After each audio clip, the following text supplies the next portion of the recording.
देखो, हम लोग हैजार्ड्स पढ़ रहे थे, ठीक है। हैजार्ड्स के बारे में बताए थे तुम लोगों को, क्या चीज़, डिफिनीशन वगैरह सब, कि कोई हैजार्ड क्या होता है बताओ।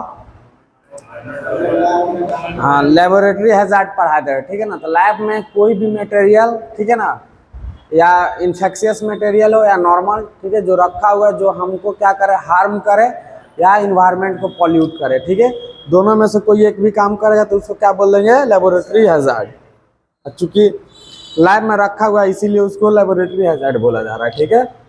अब है, उसमें बताए थे बहुत सारा नाम सब, ठीक है, chemical hazard, biological hazard, hazard from explosion, volatiles, ठीक है, compressed gases, fire hazard, radiological hazard, ठीक है।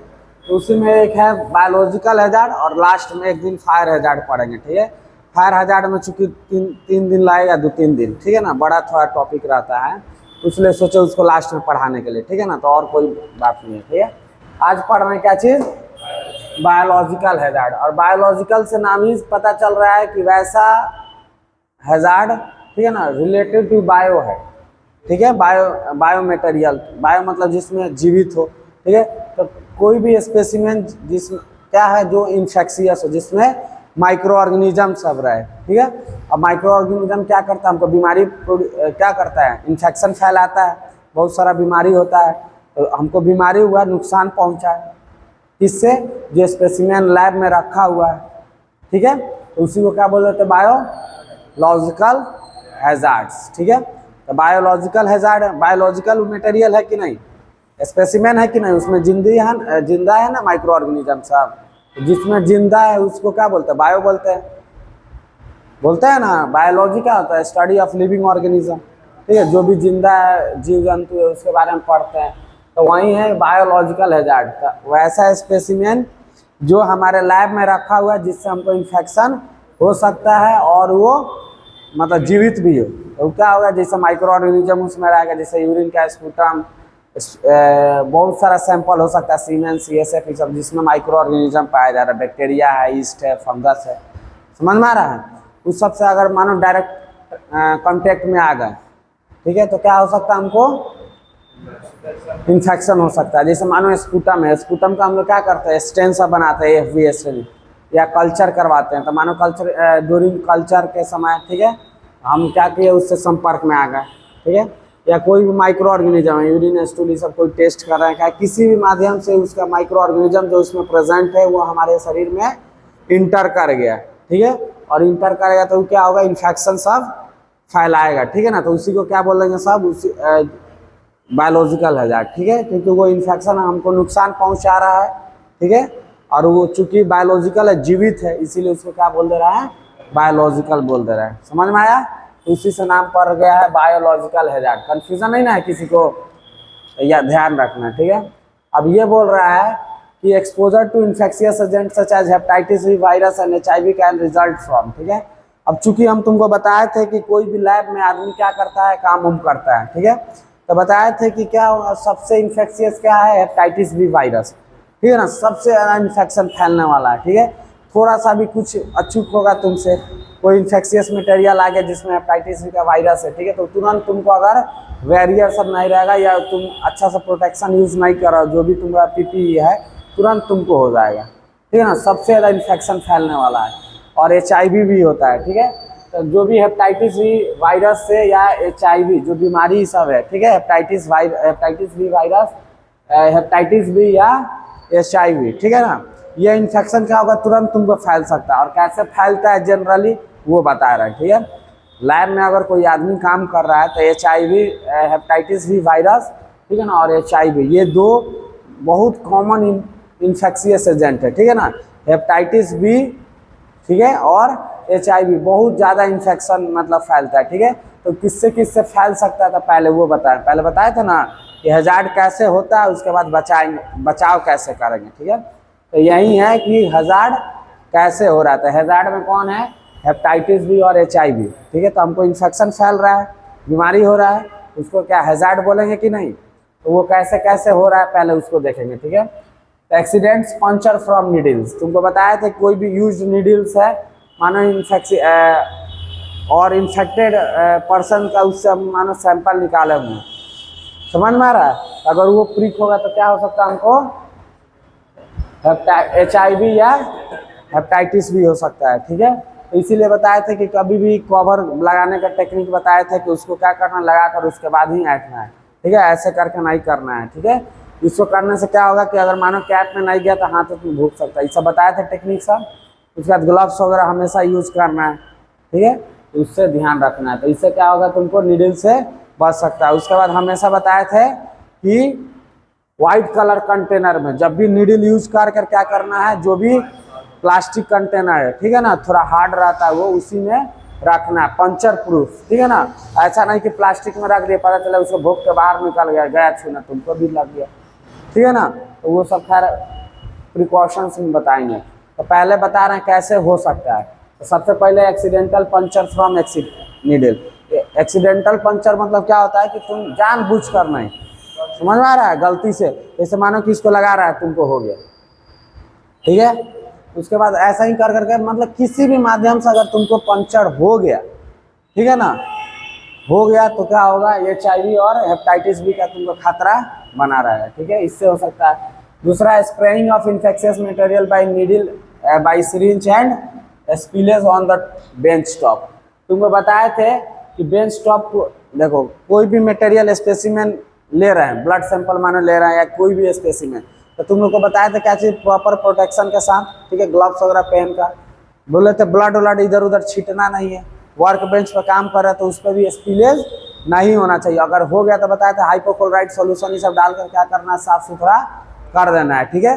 क्यों साफ सुथरा करना है, क्योंकि जो भी माइक्रो ऑर्गेनिज्म रहेगा तो हाइपोक्लोराइड एज ए डिसइंफेक्टेंट, वो क्या करेगा, उसको तुरंत मार देगा, ठीक है ना। था ना डिसइंफेक्टेंट में किल करता था या इनहिबिट करता था, तो जैसे ही किल या इनहिबिट करेगा तो क्या होगा बताओ, हम लोग को प्रोटेक्शन मिलेगा कि नहीं, और उसके बाद उठा के उसको क्लियर कर देंगे।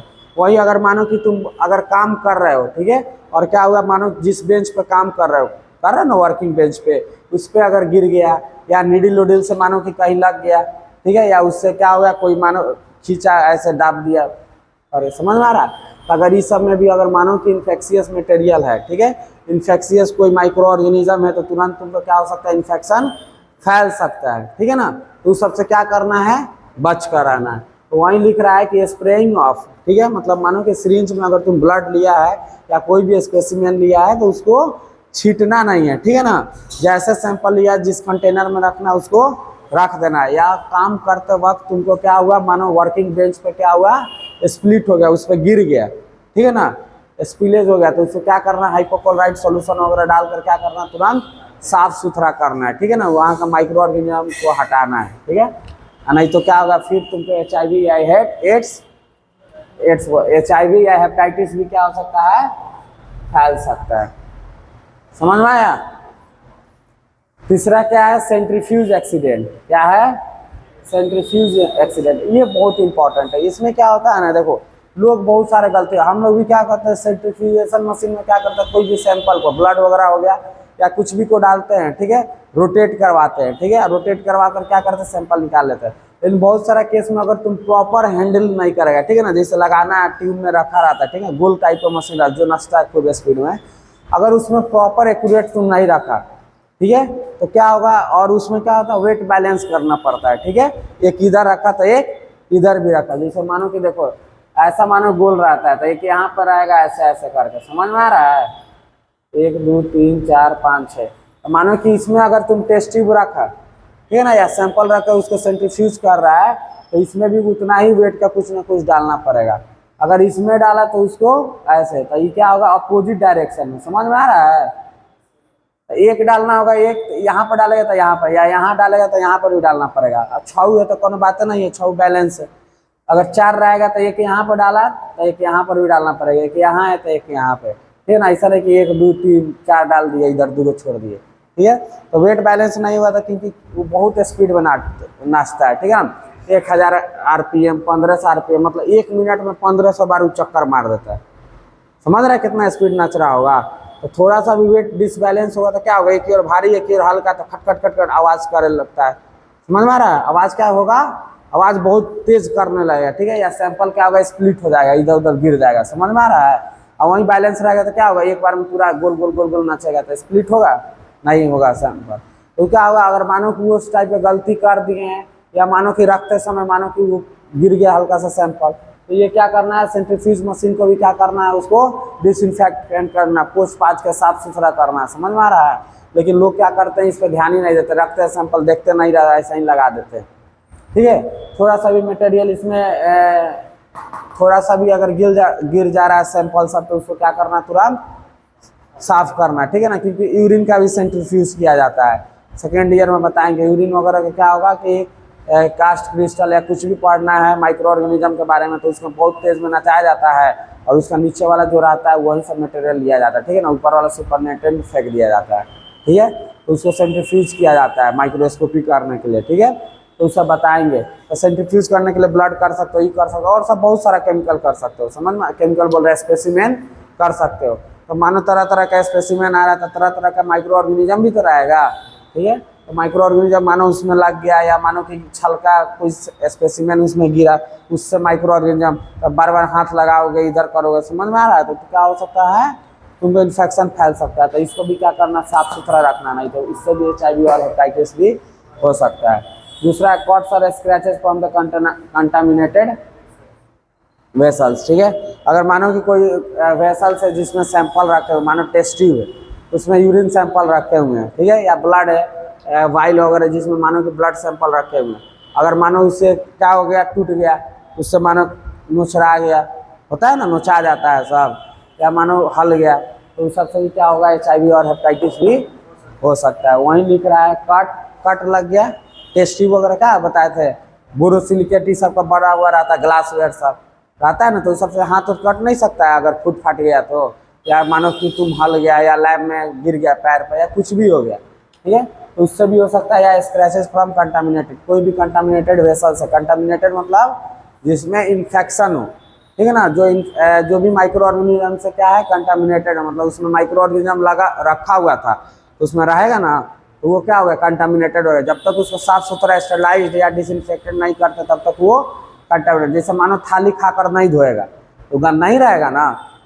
वही बात है, ठीक है। तो मानो कोई सैंपल रख दिया, उसको धोया नहीं, पता चला धोते समय हाथ पे लग गया, स्क्रैच आ गया, कट आ गया, तो उससे भी क्या हो सकता है, HIV और हेपेटाइटिस भी हो सकता है। तो इस सब माध्यम से क्या होगा बताओ, हेपेटाइटिस भी या HIV का जो है वो क्या होगा, फैल सकता है।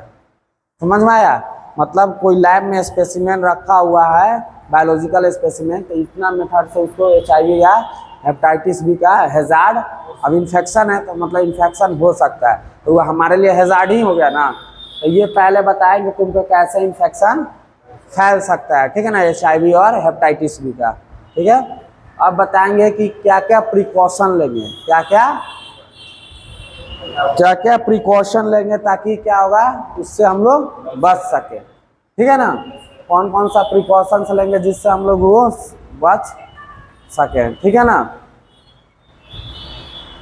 तो कौन कौन सा प्रिकॉशन है, तो सब में बताते चल रहे हैं, बताए ना कि कैसे फैलता है, या कैसे तुमको वो हजार्डस है, और कैसे उससे बचाव करना है। दो ही चीज़ हमको इम्पोर्टेंट है, उससे हमको कैसे बच कर रहना है, ठीक है, और उस अगर बच कर रहना है मतलब कैसे हो सकता है, पहले ये भी तो पता होना चाहिए। जैसे गाड़ी चला रहा है तो तुम किस किस माध्यम से गिर सकता है, ओवर स्पीड चलाएगा, किसी को ओवरटेक करेगा तो एक्सीडेंट हो सकता है, कोई मानो कि ये ठोकर है उसको तड़पाने के बाद हो सकता है, कहीं पानी लगा हुआ वहाँ पे स्पीड में निकालेगा, मानो गड्ढा उड्ढा में गिर सकता है। तो ये हो गया कि तुमको बाइक से चोट कैसे कैसे लग सकता है।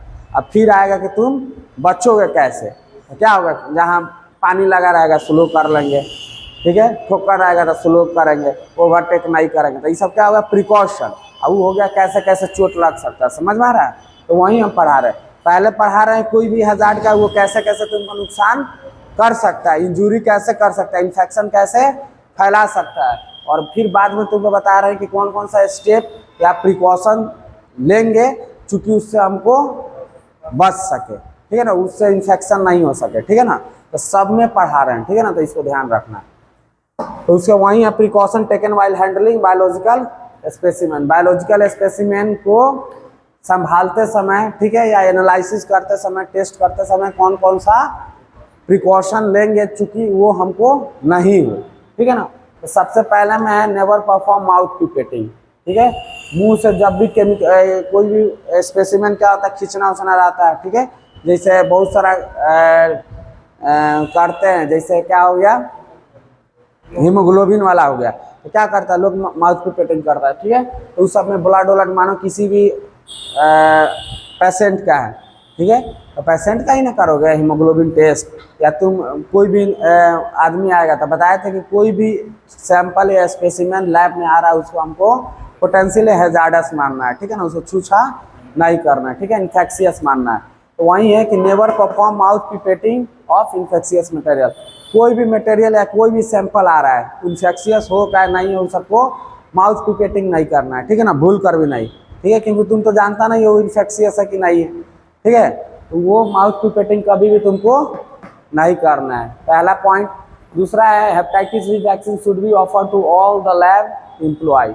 जितना भी लैब में एम्प्लॉय है, ठीक है ना, जो भी वर्कर है, lab technologist, lab technician, pathologist, जो भी लैब रिलेटेड आदमी है, ठीक है, कोई मानो सर सफाई करता है, कोई मानो कि कचरा तुम्हारा फेंकता है, तो उस सबको क्या करना है, कचरा फेंकने वाला को भी तुम्हारा लैब में, वो भी तुम्हारा एक एम्प्लॉय होगा, ठीक है।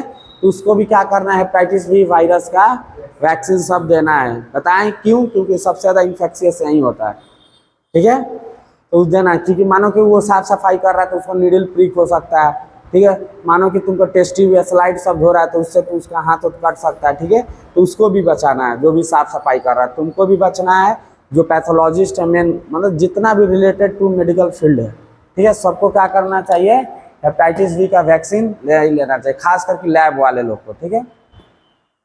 उसके बाद क्या है, barrier protection such as gloves, mask, protective eye wears. देखो जो भी प्रोटेक्टिव बैरियर है, बताएं पीपी है ना, तो ये क्या करना चाहिए, उसी को बोल रहा है बैरियर प्रोटेक्शन, ठीक है। जितना भी पीपी तुमको पढ़ाए थे, क्या क्या पढ़ाए थे, ग्लव्स, मास्क, गॉगल्स पढ़ाए थे ना, गाउन, फेस शील्ड, एप्रॉन, तो इस सबको क्या करना चाहिए, जब भी हम लोग को टेस्ट कर रहे हैं, एनालिसिस या ब्लड सैंपल कलेक्शन कर रहे हैं, हमेशा ये सबको क्या कराना चाहिए, पहने हुए रहना चाहिए, क्योंकि सबसे बताए थे क्या क्या हो सकता है, ठीक है ना। और वो पहनने के बाद कैसे तुम बच सकते हो उससे, ठीक है, वो पहनने से क्या क्या कैसे तुमको प्रोटेक्ट करता है, सब बताए थे। तो हमेशा ये पीपी क्या करना है, कभी भी अगर तुम पेशेंट से क्या हो ब्लड को ड्रॉप कर रहे हो, निकाल रहे हो, समझ में आ रहा है, या कोई भी स्पेसिमेन को हैंडल कर रहे हो, तो तुमको क्या करना है, पीपी किट्स, पीपी पहनना है, ठीक है ना। पीपी में क्या क्या बताए थे, gloves, mask, apron, gown, goggles, face shield, gum boots वगैरह, समझ में आ रहा है। तो ये सब क्या करना, हमेशा पहन कर रखना है, ताकि क्या है, हमको इन्फेक्शन नहीं लगे, ठीक है। तो ये हमेशा क्या करना है, ध्यान देना है, समझ में आया। तो हमेशा बैरियर का प्रोटेक्शन का जो भी पीपी है उसका यूज करना है, ताकि स्पेसिमेन में और मेरे बीच में क्या है, एक बैरियर हो सके, ठीक है ना। तो वहीं लिख रहा है प्रोटेक्टिव बैरियर या बैरियर प्रोटेक्शन, समझ में आया। दूसरा में क्या है, wash hands when your gloves are change. तुमको बताया था ग्लव्स पहनने से पहले भी हाथ धोना है अच्छे से, हाथ सुखाकर तब ग्लव्स पहनना है, और ग्लव्स निकालने के बाद भी क्या करना है, हाथ बढ़िया से धोकर सैनिटाइज करना, बताए थे। तो ये हमेशा ध्यान रखना है, ठीक है। हाथ को ग्लव्स पहनने से पहले भी, उसके बाद सुखाकर फिर ग्लव्स पहनना है, और ग्लव्स उतारने के बाद भी हाथ को क्या करना है, साबुन से धोना है और सैनिटाइज करना, बताए थे। तो वहीं लिखा हुआ अवॉइड रीयूजिंग ऑफ सिरिंजेस, ठीक है, अवॉइड रीयूजिंग ऑफ सिरिंजेस, क्या है, रीयूजिंग, ठीक है। आजकल जितना भी सिरिंजेस आ रहा है, जो स्पेसिमेन कलेक्शन करते हैं, ठीक है, या सुई हुई देते हैं, सब क्या आ रहा है बताओ, डिस्पोजेबल आता है, वन यूज का आता है, एक बार यूज करो और उसको फेंको, लिखो फेंको वाला सिस्टम, ठीक है ना। कभी भी नहीं करना है कि एक पेशेंट का निकाले, पैसा बचाने के में उसी को उसकी क्या करे, दूसरा सैंपल निकाल रहे हैं उसी से, ठीक है, दूसरे आदमी से। इससे क्या होगा, उसको हेपेटाइटिस बी का, HIV का, एड्स का, ये सब का क्या है, खतरा बढ़ जाएगा, ठीक है ना। हो सकता है कि इसको मानो कि हमको इन्फेक्शन है किसी का, इससे उसी सैंपल से निकाल, उसी सिरिंज से निकाल लिया गया, इसको भी हो सकता है, ठीक है, क्योंकि मेरा ब्लड मटेरियल तो लगा हुआ रहेगा, खींचेगा क्या कुछ भी करेगा तो उसमें लग ही जाएगा। तो इस सबसे क्या करना है बताओ, बच कर आना, ठीक है। तो कभी भी निकालना या कभी ब्लड निकलवाने जाना था हमेशा उसको नया देखना, ठीक है ना। पैकेट भी फरा हुआ नहीं होना चाहिए, तुम्हारे सामने निकला हुआ रहना चाहिए, ठीक है ना। नहीं तो बोलना है भैया भैया नया लेकर आइए, ठीक है। तो ये सब ध्यान रखना है, ठीक है। नहीं तो उससे क्या होगा बताओ, HIV का और हेपेटाइटिस बी का इन्फेक्शन हो सकता है। तो कभी भी मानो कि कोई टेस्ट भी परफॉर्म करवाने जा रहा है या सुई लेना या बीमारी तुमको हो गया, ठीक है, या तुम किसी को ट्रीट कर रहे हो, तो ट्राई करना है हमेशा उसके सामने ही वो भी पैकेट भी फाड़ना है, ठीक है ना, ताकि उसको लगे कि नहीं ये नया है, ठीक है ना। नहीं तो क्या होता है भ्रम में बैठ जाता है। अब मानो कि तुम पहले ही से फाड़ कर क्या चीज़ का यूज, उसमें मानो हो सकता है पानी यूज किया, कोई केमिकल निकाला होगा, ठीक है ना, तुम नहीं ना देखा है तो तुमको विश्वास नहीं होगा। तो डिस्पोजेबल मतलब होता है ये तुम्हारे सामने सब कुछ वो फाड़ उड़ कर मतलब यूज करेगा, तो तुम क्या होगा पेशेंट को संतुष्टि रहेगा, ठीक है ना। अब जैसे वही मानो कि दाढ़ी वाड़ी बनाने जाता है तो ब्लेड पहले ही से लगाया रहेगा, तो तुम बोले ना भैया निकाल कर फेंकिए, भले वो नया भी रहेगा, ठीक है ना, तब भी तुम नहीं यूज करने दोगे, समझ में आ रहा है। वहीं क्या होगा सामने लगाएगा तो तुमको विश्वास हो जाएगा, ठीक है। तो ये सब वही है। Keep hands away from mouth, ठीक है। अब क्या होगा कि तुम ग्लव्स पहने हुए हो, यार ग्लव्स नहीं भी पहने हुए सपोज, क्योंकि ग्लव्स तो पहना हुआ रहना चाहिए, अगर नहीं भी है तो मानो कोई स्पेसिमेन पकड़ रहा है, कुछ पकड़ रहा है, कुछ पकड़ रहा है, तो हाथ क्या होता है बहुत सारा इन्फेक्शियस मटेरियल का घर है, ठीक है ना। तो इसलिए क्या है कि लैब में हमेशा हाथ धोते रहना है, ठीक है ना। कोई भी सैंपल परफॉर्म का है, छू कर आया का कुछ ग्लव्स व्लव्स नहीं पहना, तुरंत ध्यान रखना है साबुन से हाथ धो लेना है, समझ में आ रहा है। दिन भर में बार बार हर एक घंटा 2 घंटा पर एक बार 2 बार क्या करना है हाथ धोते रहना है। क्योंकि क्या होगा कि लैब में क्या बहुत सारा माइक्रो ऑर्गेनिज्म, बहुत सारा इंस्ट्रूमेंट छू रहा है, बहुत सारा बेंच वेंच पर काम कर रहा है, स्पेसिमेन छू रहा है, ठीक है ना। तो इससे क्या होगा बताओ इन्फेक्शन हो सकता है, ठीक है ना, चांसेस ज़्यादा है। तुम हाथ धोते रहोगे तो क्या होगा 2 4 5 बार या फिर हाथ धो लिया, फिर माइक्रो ऑर्गेनिज्म लगा फिर हाथ धो लिया, ठीक है, उससे तुम बचा हुआ रहेगा, समझ में आ रहा है। तो वही लिख रहा है keep hands away from mouth nose and eyes, ठीक है। तो ग्लव्स व्लव्स भी पहना रहेगा, तो ग्लव्स व्लव्स से क्या है मोबाइल वोबाइल नहीं चलाना है, ठीक है ना। तो माइक्रो ऑर्गेनिज्म जो रहेगा मोबाइल पर चला जाएगा। अब फिर मानो जब ग्लव्स हटाकर फेंक देगा तो फिर भी तो मोबाइल यूज करेगा, तब हो सकता है, ठीक है। तो इस सबसे बचना है। उसके बाद क्या है ग्लव्स व्लव्स भी पहना रहेगा तो हाथ में क्या रहेगा बहुत सारा माइक्रो ऑर्गेनिज्म रह सकता है, ठीक है। तो उससे भी हाथ और मुँह कुछ नहीं छूना है, बताए थे ग्लव्स पहनने के बाद भी कुछ छूछा नहीं करना, जो काम है वो करो उसका ग्लव्स निकाल कर फेंक दो, ठीक है। तो ये सब देखना, तो इससे क्या होगा तुमको प्रोटेक्शन होगा। तो मानो कि माउथ में जाएगा तब इन्फेक्शन हो सकता है, नोज वोज के रेस्पिरेटरी ट्रैक्ट में चल जाएगा, आइज में चल जाएगा तो मानो इन्फ्लामेशन हो सकता है, ठीक है, रेडनेस आ सकता है, स्वेलिंग हो सकता है। तो इस सबसे क्या होगा आदमी बच जाएगा, ठीक है। उसके बाद मिनिमाइज स्पिल्स एंड स्पेटर्स, स्पिल्स मतलब वहीं गिर गया, स्पेशल मतलब छीटा, ठीक है, जो ब्लड व्लड का छीटा है, या मानो कि कोई केमिकल बोल रहा है बायोलॉजिकल स्पेशल, मानो यूरिन गिर गया, ब्लड गिर गया फ्लोर पे, या छीटा उटा मानो ले रहा है सिरिंज से भर रहे हैं छीटा मारवा रहे हैं, समझ में आ रहा है। तो इस सबसे क्या करना है बचना है, क्यों, क्योंकि वो भी तो सैंपल है, मानो छीटा पड़ेगा तो 2 4 कम ही माइक्रो ऑर्गेनिज्म जाएगा, लेकिन हो सकता है कि नहीं, ठीक है। तो छीटा मारेगा तो वो सब बेंच उच फालतू का गंदा होगा, फिर से तुमको मेहनत करना पड़ेगा, ठीक है। तो सबसे क्या होगा आगे चल के नुकसान भी हो सकता है, इन्फेक्शन भी फैल सकता है। तो जो भी स्पिल्स मतलब जो भी स्पेसिमेन को गिर रहा है, ठीक है, या छीटा उटा लग रहा है, तो उस सबसे क्या करना बचा कर रखना, ठीक है ना। जो स्पेसिमेन जिस वाइल में रखना है, जिस कंटेनर में रखना है, उसको प्यार से अच्छे से सुरक्षित करके डालना है, ठीक है ना। ये ना कि आधा डाल रहा है आधा गिरा रहा है नीचे, ठीक है। तो इससे क्या होगा इन्फेक्शन का चांस बढ़ सकता है, समझ में आया।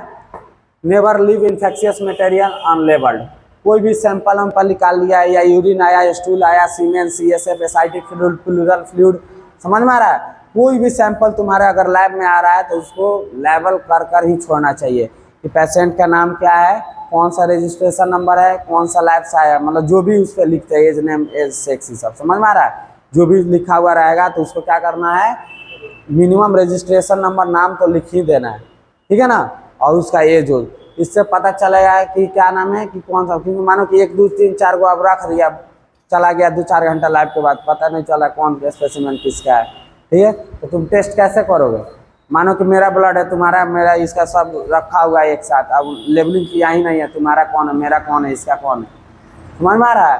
तो टेस्ट परफॉर्म करने में बहुत सारा दिक्कत हो सकता है, ठीक है। तो कोई भी स्पेसिमेन आए तो सबसे पहले उसको क्या करना बताओ,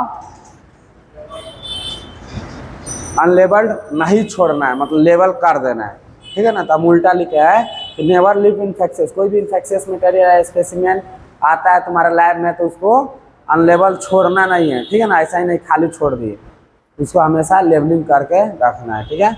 उसके बाद है बायोलॉजिकल ना bacteriological sample itself is a hazard because the number of micro organism present is very high.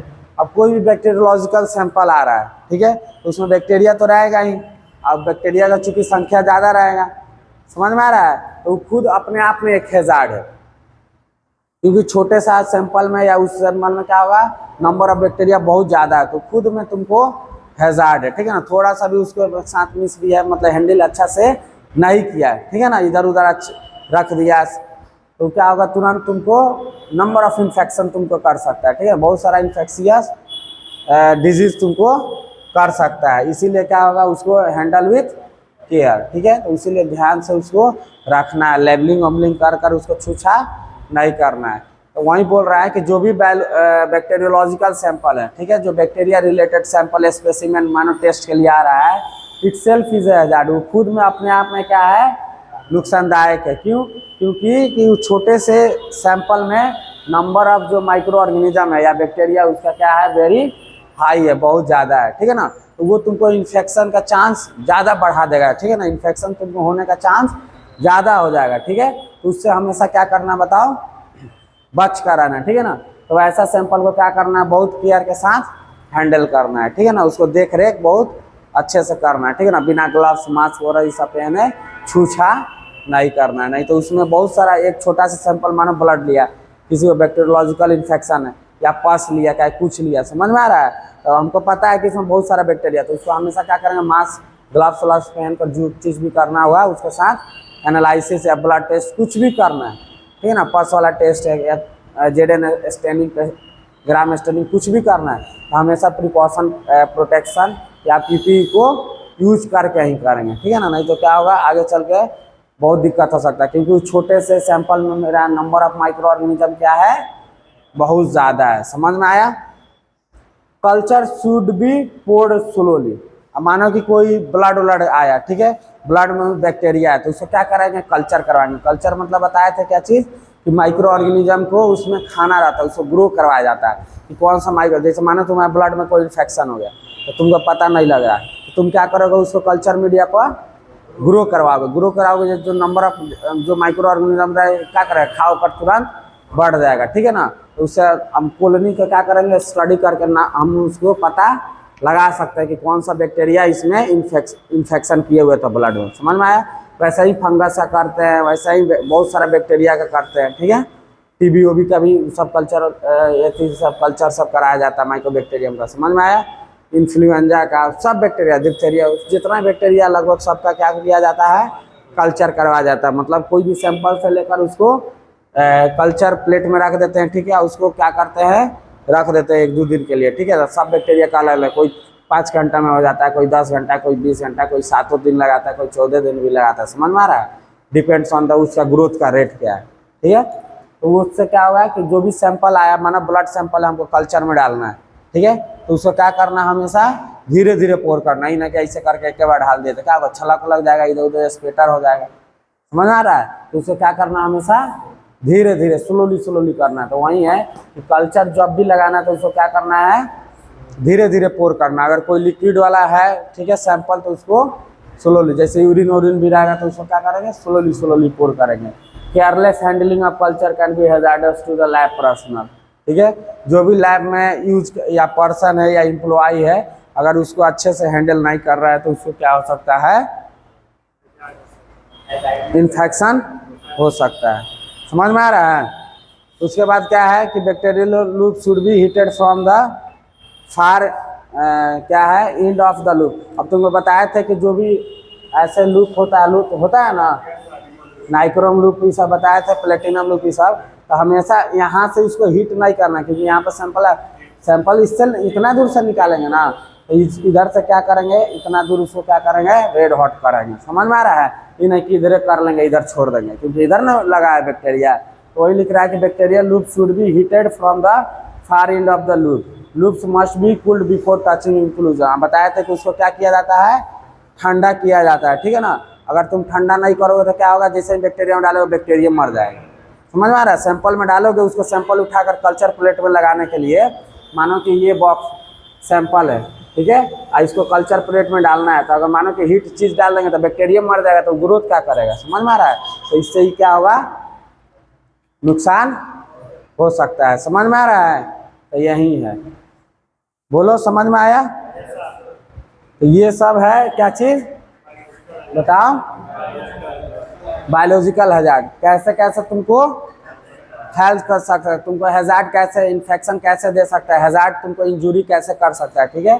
और उसके बाद है कि कौन कौन सा प्रिकॉशन लोगे तो क्या होगा, तुम बच सकते हो, ठीक है ना। तो बचने के लिए बहुत सारा बताएं, ठीक है ना। तो इसको क्या करना, हमेशा ध्यान में रखना, ठीक है, सब लिख लेना। और जो जो बताएं तो ये सब चीज़ प्रैक्टिकल का चीज़ है, ठीक है ना। जब भी तुम लैब में काम करने जाना है तो ये सबको ध्यान रखना है। लोग सोचते हैं ये तो छोटा ही है, क्या होगा, समझ में आ रहा है, ठीक है, कि हल्का ही से तो ब्लड लगा है, ब्लड तो है, कुछ थोड़ी ना होगा, ये सब नहीं सोचना। बताएं कोई भी सैंपल, ठीक है, जो तुम्हारा लैब में आ रहा है, यूरिन, स्टूल, सीमेंस, ये सब कुछ भी का सैंपल हो, हेल्दी हो अनहेल्दी हो, कोई भी पेशेंट हो, उससे हमको मतलब नहीं है। उसका ब्लड टच या कोई भी यूरिन, स्टूल का कुछ भी का सैंपल हाथ से टच नहीं करना, बिना ग्लव्स, प्रोटेक्शन, गोगल्स वगैरह बिना लगाए वो सब छूछा नहीं करना, ठीक है। तो ये सब रख लेना, माउथ पिपेटिंग नहीं करना है, वैक्सीन हमेशा पी लेना है, उसके बाद बैरियर प्रोटेक्शन लगा लेना है, हाथ हमेशा धोते रहना है, ठीक है। ग्लव्स पहनने से पहले, ग्लव्स पहनने के बाद ऐसे भी क्या करना है, एक एक दो घंटा पे अगर मानो ग्लव्स नहीं पहना तो हाथ धोते रहना, ठीक है। स्पिल्स और स्पेटर्स को क्या करना, मिनिमाइज करना, नेवर लीव इन्फेक्शियस और लेवल्ड, ठीक है। कोई भी अगर मानो कि सैंपल आ रहा है तो उसको बिना बताओ उसका रजिस्ट्रेशन नंबर या आइडेंटिफिकेशन नंबर बिना रखे यूज रखना नहीं है। कल्चर वल्चर को क्या करना, हमेशा स्लोली पोर करना है, उसके बाद केयरलेस हैंडल नहीं करना है, ठीक है ना। हमेशा कोई भी लिक्विड है अगर कल्चर मीडिया में पोर करना है तो धीरे धीरे, ठीक है ना, ताकि वो बाहर गिरे और नहीं, ठीक है ना। स्पैटर नहीं करे, छलके नहीं, ठीक है, नहीं तो क्या होगा, वर्किंग बेंच पे गिरेगा, ठीक है, या नीचे गिरे तो क्या होगा, इन्फेक्शन फैला सकता है, क्योंकि जो भी मानो कि क्या है, बोलो, हाँ ठीक है, हेलो।